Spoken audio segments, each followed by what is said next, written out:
Hello, my name is Anthony Ryan. I'm the Director of Marketing and Sales at Ignatius Press, based in San Francisco, and we're very happy today to have with us German actress Alissa Jung to talk about the new epic film that we're releasing here in theaters in America, Mary of Nazareth.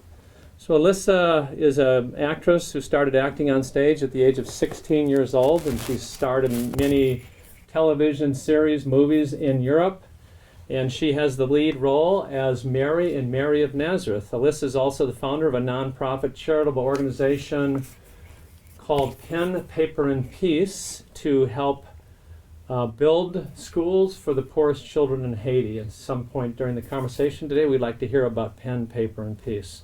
So Alissa, welcome, and thank you for coming to the United States for this premiere. Thank you for inviting me.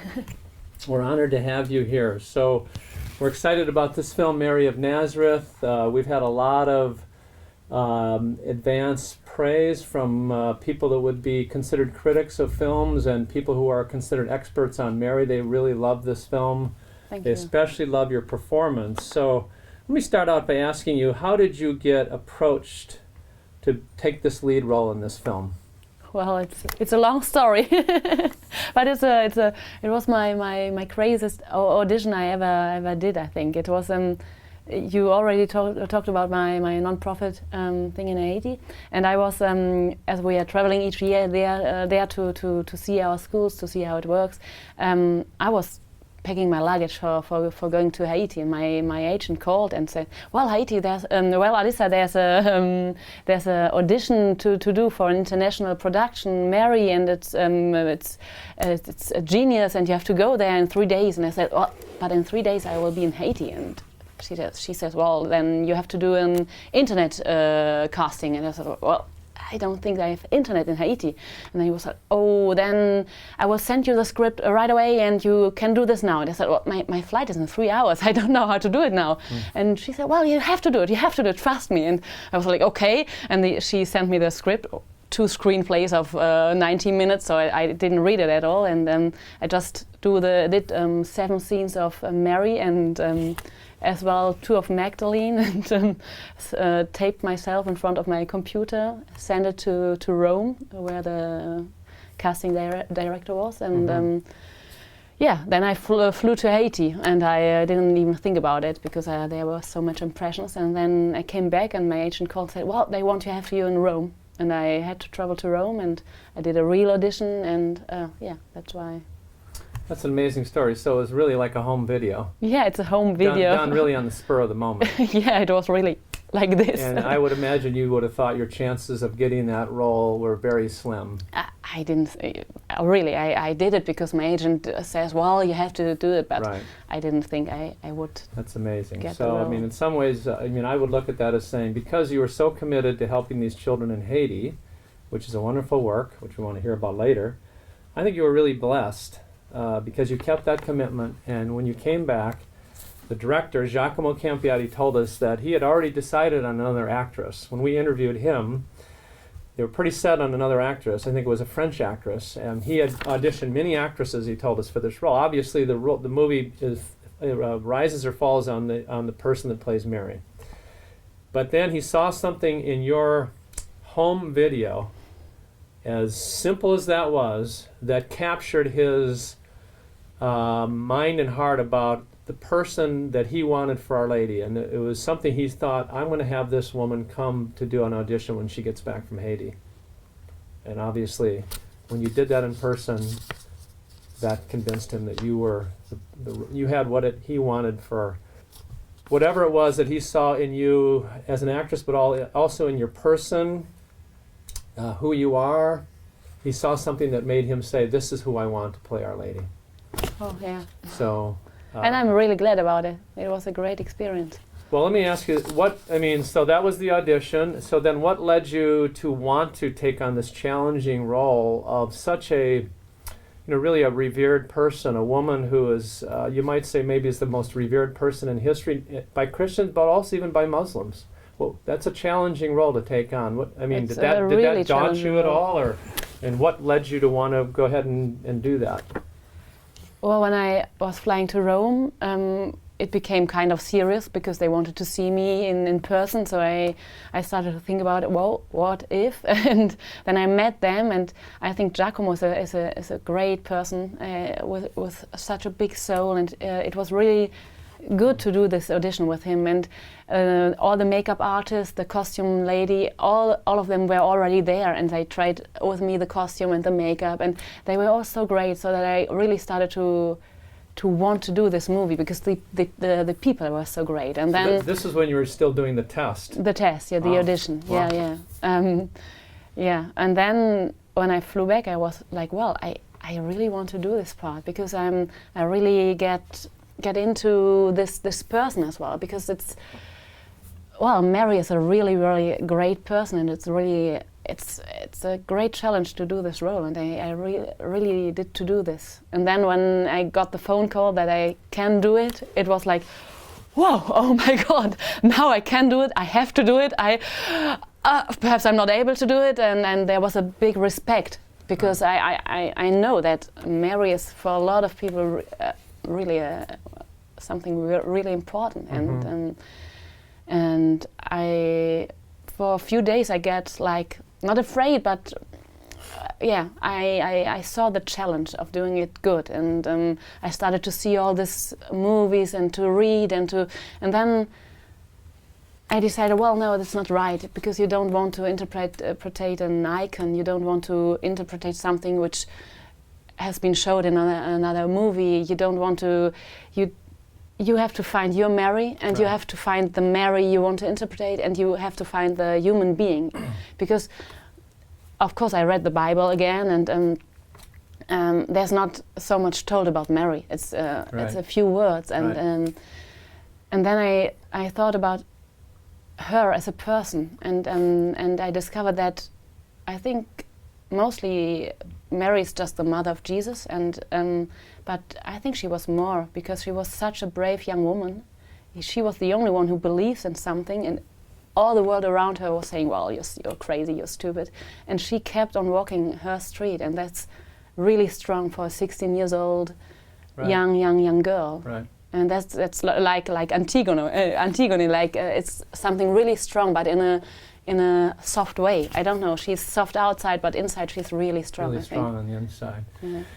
So that's beautiful. So many Americans, as I think I mentioned earlier, who I sent this to look at, who are leaders, who are kind of experts on Our Lady, who would be critical of this role when they saw the film, were just felt that your performance was very compelling, very beautiful, very heartfelt, and really won them over in a kind of a special way.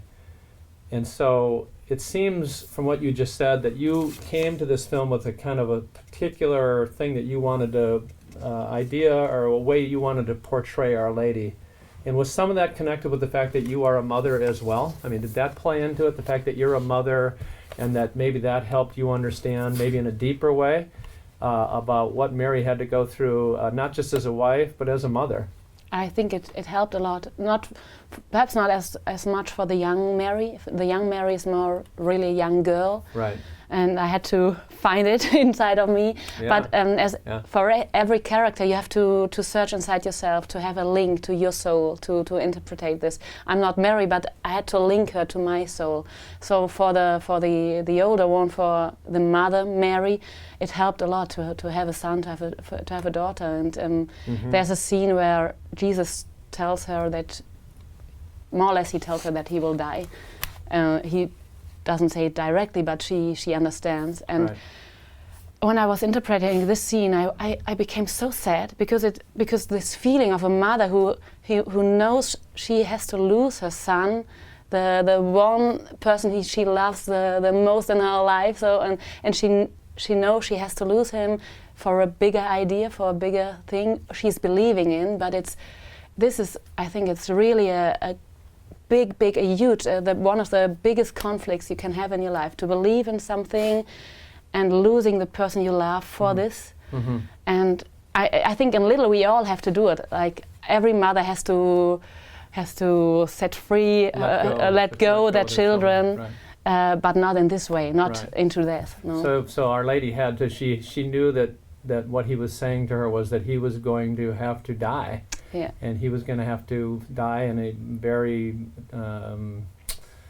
difficult way, and there wasn't anything she could do about that. As much as she loved him, we can talk about this later, but I thought one of the most important qualities in this film, which is so important, was the kind of the real sense of love between the character of Mary and Jesus in this movie, you and Andreas Pietschmann, who played Jesus, that really kind of helps people understand how profound that love was between Jesus and Mary. And so I did understand this in this movie, more or less, because for me as well, Mary was always the mother of Jesus, but it was mostly, I don't know, mostly it's like the first thing you think about Jesus is like everything comes from God and he's the Son of God, so he does all this because of God, but he's as well the Son of Mary, and a lot of human being of him comes through the mother, I think. So she was full of love, that's why he was full of love. Right. So I noticed, I mean, you talk about the challenges that Mary had in her life, and as you portray in the film, the suffering and the fact that she had to live by faith. She had to deal with mysteries, great mysteries, that she had to just live by faith like we all do. But one of the aspects that I thought you brought out in her so well that we don't always think about Mary is the sense of joy, that there was a great sense of joy in her life as well, this deep joy, which I think wins the hearts of viewers, because that's the Mary we also want to know, that we don't necessarily know so much from the Gospels. It's a serious story, it's filled with suffering and mystery and faith, but talk about that joy that comes out in the film and your portrayal of that. Well, for me, Mary, as I already told, is a woman who loves in a giant way. She's really full of love, and I had think a lot about my grandma, because she was weak outside as well and full of love, and therefore really strong, I think, because love makes us strong. And I think this is why Mary is joyful as well, because she loves and she believes in something, and it's not like about being panic and being it's not that. It's like to accept the way the life is and to go her way, and and I really like about the film that the story between Joseph and Mary is something as well real. It's right. And I think that's joy as well for her. For her life was beautiful, because she had her little family and her great experience. Yeah, I was going to ask you about that. So it seems to me that this story really is about relationships. I mean, that's the essence of it. And relationships in all of our lives are very important. But this story is really about, to me, two essential relationships: the relationship of Mary with Joseph. In this case, the actor that played Joseph, Luca Marinelli. And I thought that relationship that the character of Mary and Joseph had, you and Luca, was very beautiful, very profound.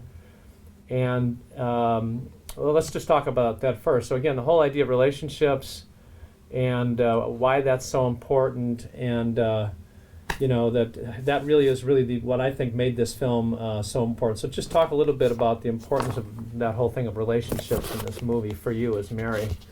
Yeah, well, for me, the movie was not about showing icons, telling the story of Christmas and telling the story of Easter, because we all know the story of Christmas and Easter. It's not we don't have to.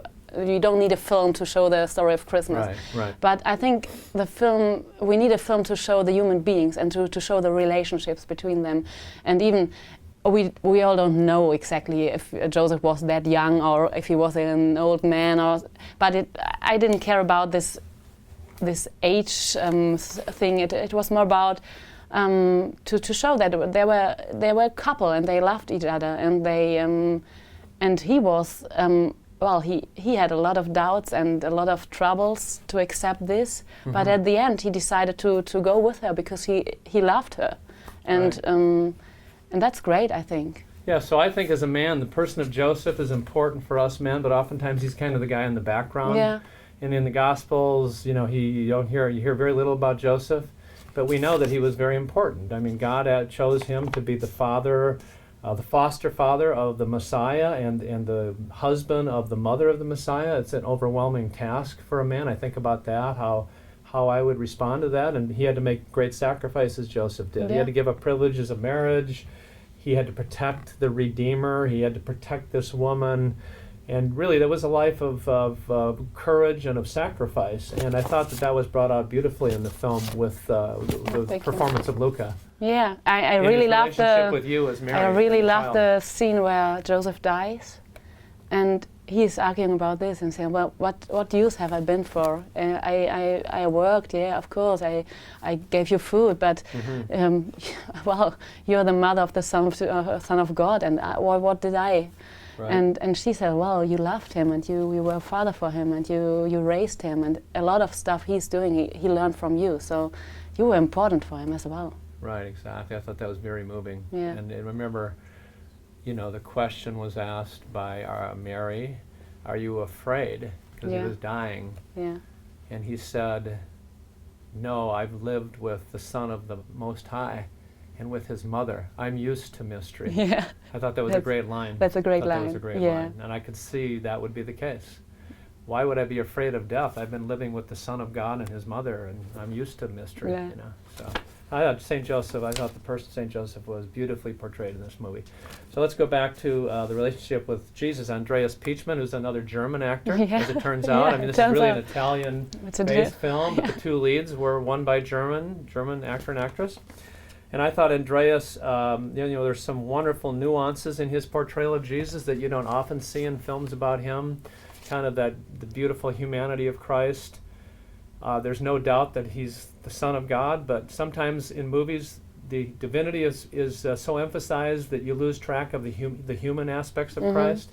And I thought that was portrayed very well in his relationship with his mother, and that deep love, that deep relationship that came from that. Thank And you. I thought that Andreas, portrayed that quality. That of course he was manly, of course he was the Son of God, but he had this deep love for his mother and the mother for the son. I mean, I just thought that really was very beautiful and a very important part of this movie. Yeah, it was important, I think. Thank you that you have seen it like this. It's for us, it was important to show really the relationships, like you said. It's, Right. Because it's about this, I think. Did you two? I mean, you're both German. Did you two know each other before this movie? No, That's no. kind of interesting. We met for this movie, but Yeah. I'm really glad I met him. He's a wonderful man, and right now he has a newborn baby right now. Yeah, That's I what will visit him. We spoke with him. They just had their third child. Yeah, And so he told us in the interview that we did with Andreas Pietschmann that the fact that he's a father and that he just had their third child kind of helped him in this whole role of the importance of the family, Yeah. and this whole role that he played as the son of Mary, and how important that whole aspect is. So let's talk about, I kind of sense from watching this movie and some of the behind the scenes clips and then talking to you that there was a kind of a unique, unusual spirit, kind of a camaraderie, kind of a bond among the people in the cast and the crew, almost like a family, something that maybe is kind of unusual when it comes to making movies, that you're not just a bunch of professionals showing up and working and giving it your best, but that there was a deeper spirit about this group that seemed to animate everything about what you did, and it came through to me in the film. Can you talk about that? Is that correct, would you say?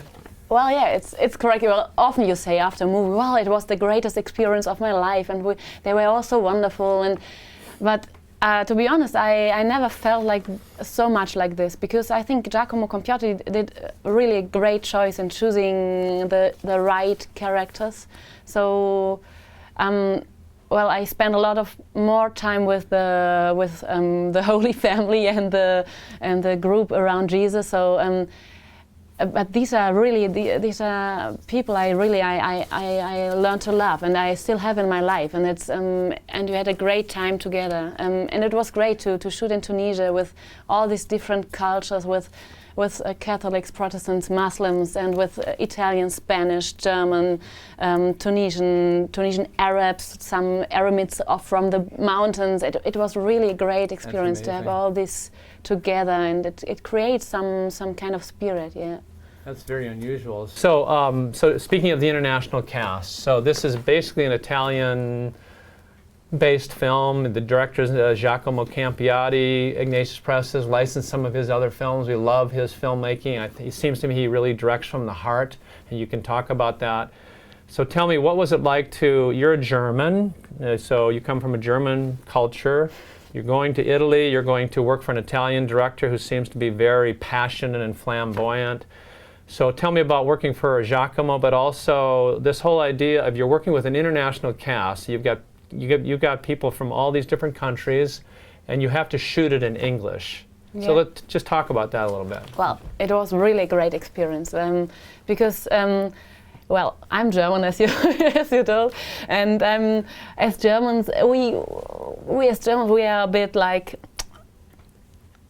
we keep our distance, and before we shoot a scene, we talk about the scene, and we organize everything, and then we shoot the scene. And it's not that we don't have passion, but it's like it's more organized. Right. And Right. then I met Giacomo, and I really loved him from the first sight because he's a really wonderful man. But working with him was a challenge for me as well. The first day I was like, what's going on here? Okay, because he touched me, he moved me, he and I was like, Giacomo, sorry, it's not personally, but I'm German. I'm not used to be touched and put in scene everywhere, and I'm not used to it.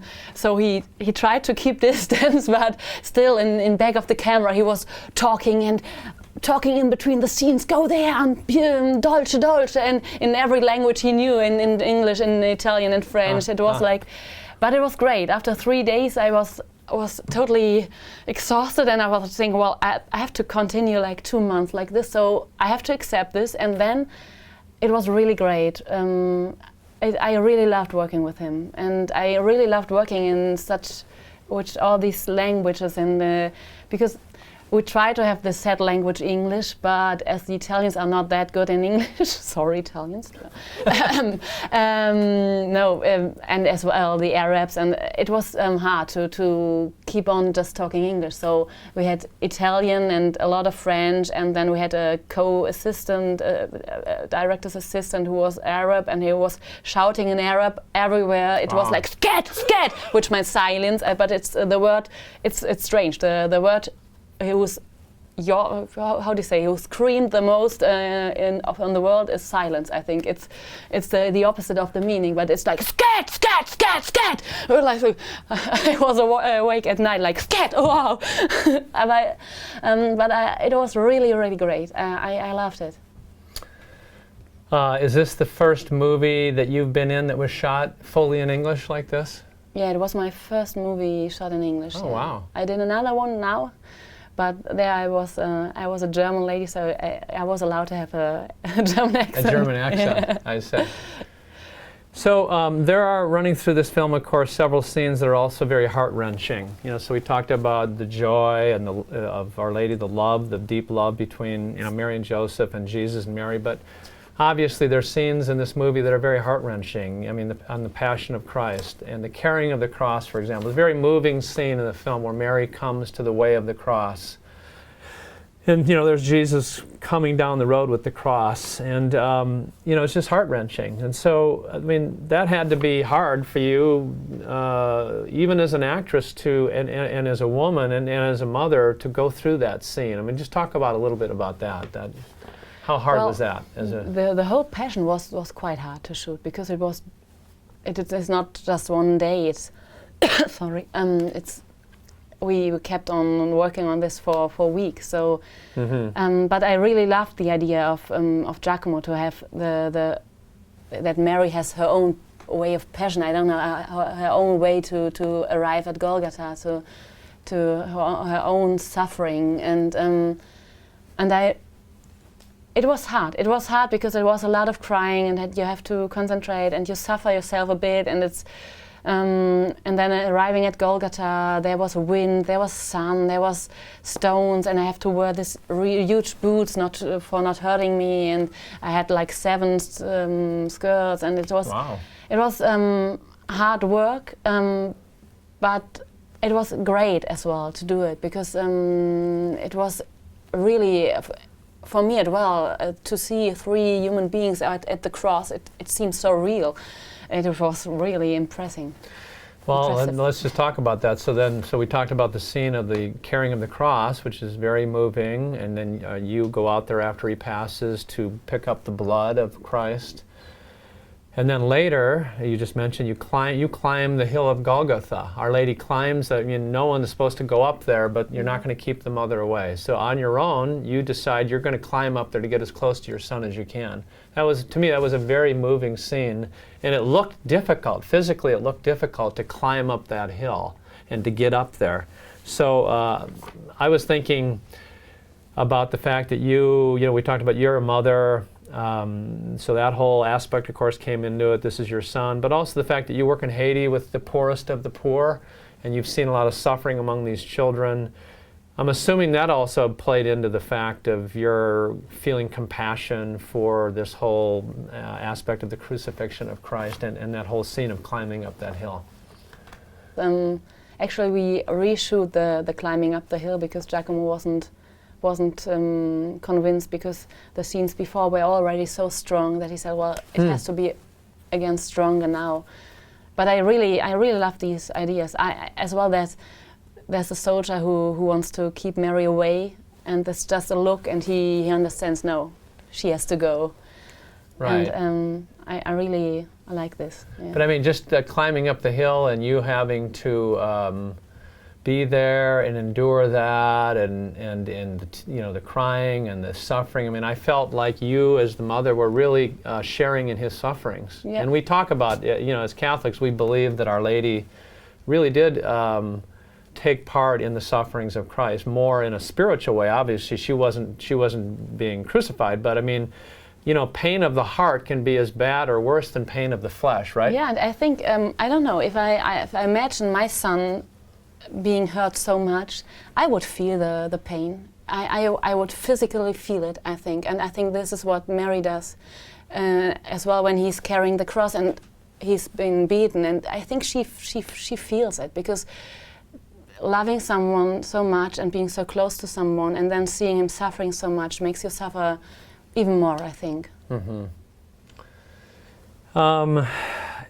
I'm just wondering, what are you hoping, Alissa, that people will come away with from watching this movie, especially about Our Lady, about Mary? What are you hoping for, or what would you like to see people take away from this film?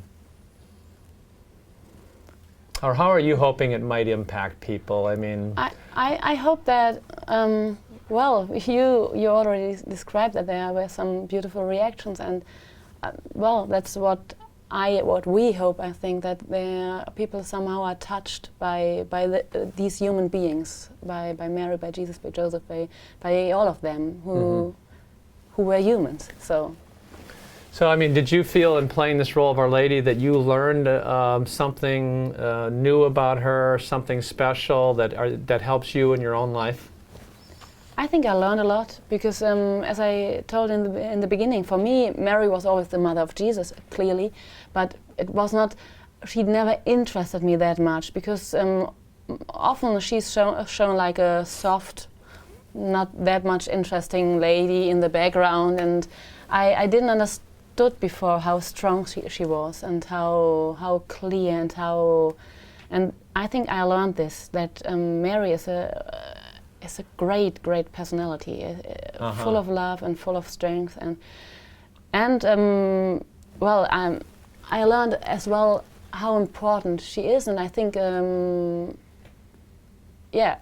a symbol of the mother, and I think it's great that to admire such a beautiful symbol of love and being mother. So that deep love is something that we can learn from and be inspired by, but also, as Christians, there's a scene where Jesus says to Mary on the cross, to John, that behold your mother, and to Mary, behold your son.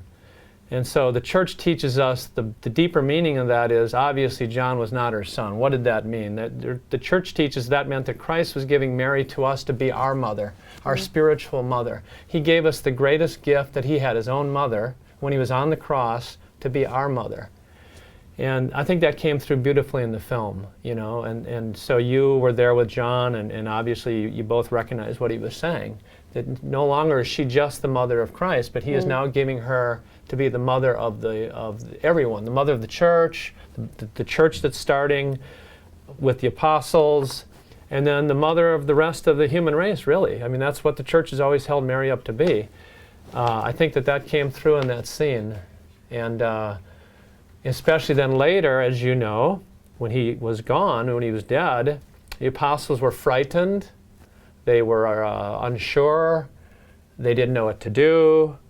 And the person that was strong in all that was Mary. Yeah. And in the scene, you can talk about that, where they're in the upper room, they're all worried. You know, Thomas is thinking of just leaving. Yeah. And Peter's trying to keep control.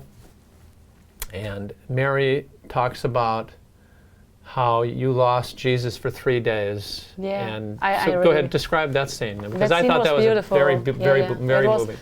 It was hard for me, but because it were a lot of lines and it was only speaking me, but it was really beautiful. And I think the idea is great as well, that Mary is sitting there and seeing that this confusion, this desperation, and Right. she just starts telling a story of the childhood of Jesus and how he went for the temple, and she couldn't find him, or they couldn't find him anymore. And it's just beautiful. It was beautiful for me as well to tell this story, and because at the beginning there's this confusion, and suddenly Right. it became silence, and everybody's listening, and I felt good in doing it. It was great to have this, to tell a story in a really silent way, and suddenly something is changing in their heads. And so, I mean, what was the purpose of Mary telling them the story? What do you think the reason? What was she trying to convey to the apostles in that story for them? Well, she ends up in that Jesus wasn't away because he was in the house of his Father, and that's what she tries to tell them. He's not away. He's with us, even if you don't see him. Right. And she reminded him that he said that he would live. Yeah. They forgot that, and, Yeah. and Mary had to remind them, he said he would live. Yeah. So Mary believed that. The apostles weren't so sure of that. Yeah. And then I really like the ending of the film, that when Magdalene came and says, well, he lives, everybody is running because, wow, what a miracle. And she's sitting there because she knew it. Exactly. And she's just sitting there. And she's thinking about it. Yeah. And that's nice. And then, of course, it goes from there to the scene in the garden where the tomb was, where he is, and she expects to see him. Yeah. And then you turn, and there he is. Yeah. It's a beautiful way to close the film. I really thought it was liked very beautiful. And what were do you remember the last words that Our Lady said in the movie when Jesus said, "Mother"? Here I am. Here I am, exactly. So that was, to me, it seemed, you can tell me if this is correct, that seemed to be kind of the theme that maybe Giacomo wanted to be a theme for Mary in this film, because it seemed to me, you said that at least 3 times in the movie. Yeah. I remember when Joseph came looking for you when you were a young girl, and you said, "Here I am." And then later at the crucifixion, when Jesus talked to you, you said, "Here I am," and then at the end. So was that something that obviously Giacomo was trying to use as a theme for Our Lady? I think he did. I think he did want to do it. He had a great vision about all this movie. I don't think that he let me know everything, because he's the director, so he tries to push everybody in the right way. And but I think. But I mean, it seemed to me that you two, even though you had never worked before, really connected in a deep way, so that even if he didn't tell you everything of why he was doing things, you seemed to just kind of naturally get it. Yeah, it was like this. As I told you, at the beginning I was like, wow, I never survived this. But then there was a moment we were connected, and I didn't even had to watch him. He had to just, I felt what he wanted to do, and it was really great. And I remember the last scene was really, well, we shot this last scene, and it was my last scene, and he said he wanted to reshoot it, but he didn't well, he made a little joke of me, and I didn't know it, so I reshoot it. And in the take, just the whole team ran to me and hugged me, and it was so. Oh wow! I started crying for like That's 10 beautiful. minutes, and it was like, and he started crying, and Did yeah. they hug you because they knew that was the end, the Yeah, last scene they were going to shoot in the movie? Yeah, the last scene with me. They kept wow. on shooting That's without good. Which me. scene was that? It was the scene where Mary meets Magdalene in the palace Okay. and asked her to come with her, I think. So they never shoot these scenes in order for movies, right? No, Yeah. no. So as a matter of fact, let's just talk about that. When we interviewed Andreas, and I think I told you this later, Andreas plays Jesus, and I mentioned Andreas, I was very moved by the scene where Jesus and Mary are talking together before the Last Supper. You're sitting there, the two of you, and he's trying to convey to Mary, to you, what's going to happen without saying it directly. Yeah, that's the That scene he's what going I to suffer and it's going to be very difficult. And that you're saying, can it be different? Can't this be different? And he says very gently, no, it can't be different. And then he says to Mary, to you, you're going to need to be strong for the apostles. And you're going to need to be strong for Magdalene, because they are going to be they're going to be weak, they're going to be afraid, they're going to be confused. And so he tells you that you're going to have to be their strength. Yeah. And I asked Andreas, well, boy, you guys must have been working a long time during the movie before you did that film. And he said, no, that was our very first scene that we shot together. It was his first scene in the movie. Yeah. And I already shot like 6 days before, because he started later, because he has a smaller part. But it was our first scene together. And I was so moved by the scene as well in shooting it, because it was so beautiful with him to do it. Because I really could read in his eyes. It just because that's why I love acting. But because sometimes there's some chemistry happening, you cannot prepare. You just have to prepare yourself very good, and you have to be prepared for everything. Right. But then when you shoot the scene, you have to be like a blank. You have to be transparent. Like a paper without nothing. Like I don't know how to say.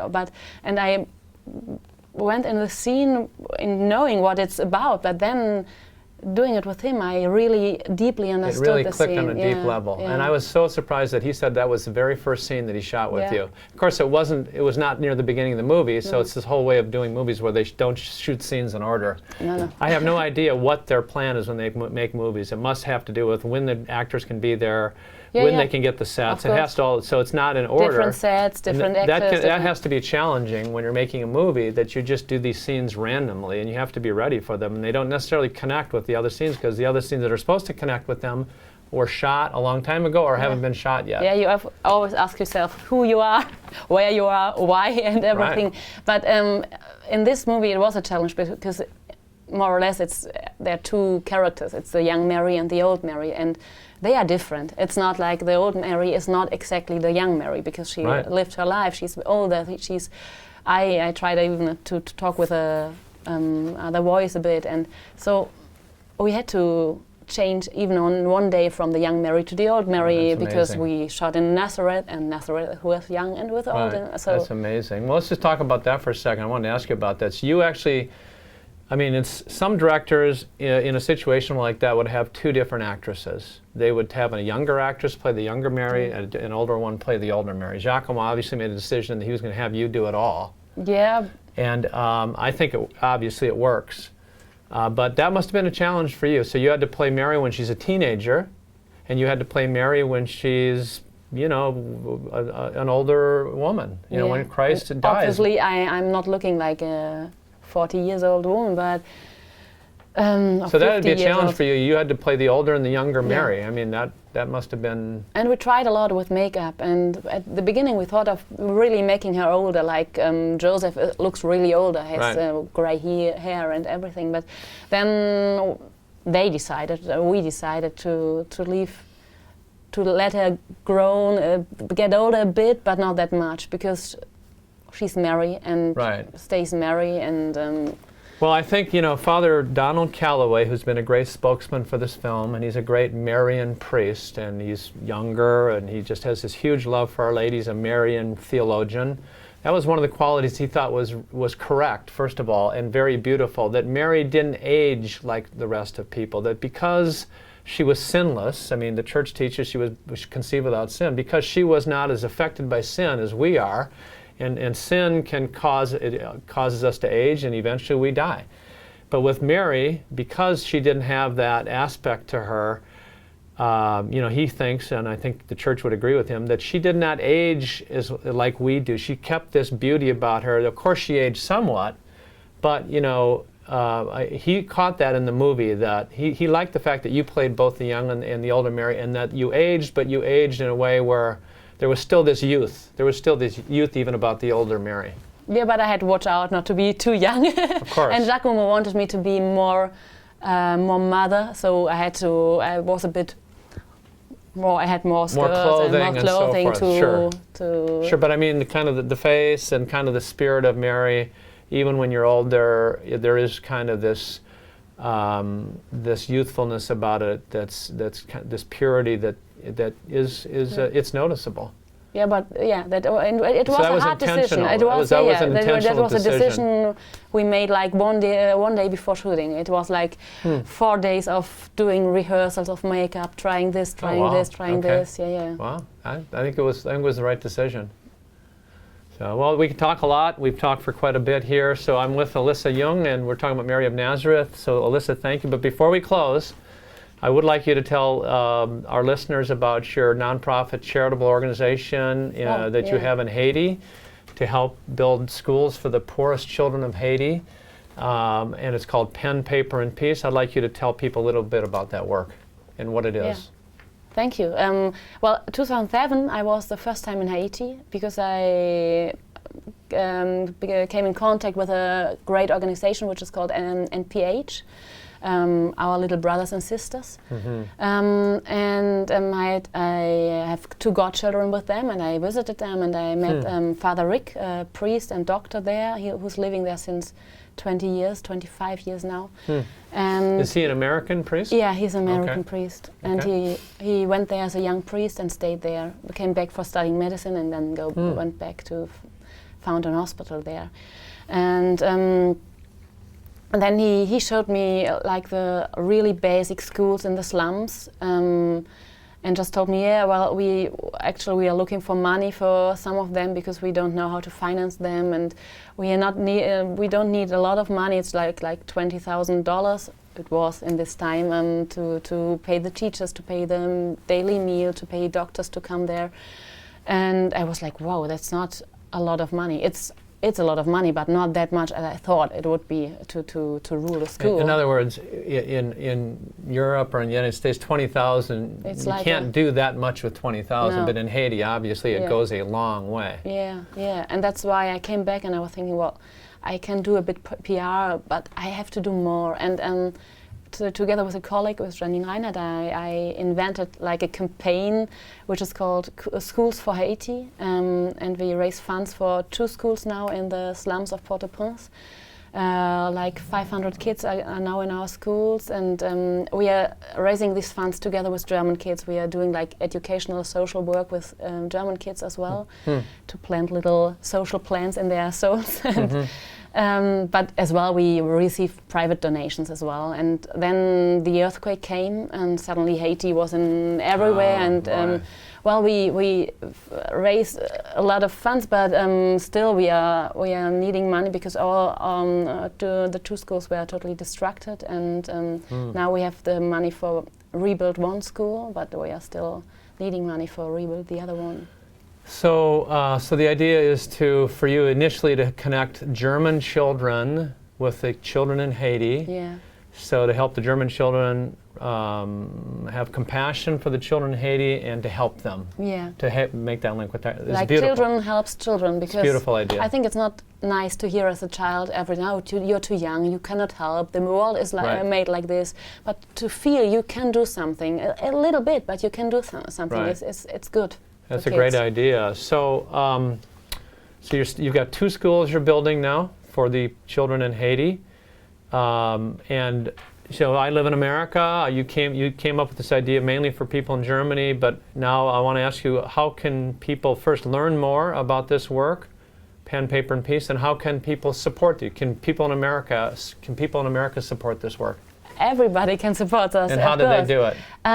Well, first of all, there's information in the internet. It's pen-paper-peace.org. That's the website address. ORG, yes. Okay. And of course, everybody can feel free to do some like a bazaar with their own kids, like in a church, like in a school, doing and they can stuff, raise money. and then they can raise money and they can donate it to us, of course. Through the website. Yes, of course. Okay, and we would be really happy about it, because so we're still needing money for the Okay, new so you school. are set up now on the internet where you can take donations outside of outside of Europe. Yes. We Okay, have well, the that's IBAN good. big and everything. Oh, that's beautiful. Okay, so if Americans want to help Pen, Paper, and Peace, they just go to the website. Yeah. And they And can there's learn more about what you're doing. information. You've got some videos there. Yeah, Videos a lot of about the work in Haiti. Yeah, yeah. And we will travel there at the 27th of October. We will be there, and we will come back with a lot of material. Yeah. Oh, beautiful. Okay, so we could follow that on the website. Yeah, And then we can support the work by going to the website. would be great. Okay, very Thank good. you. So, Alissa, thank you very much. Thank you so for much. coming to America. Thank you for your beautiful work. Thank you.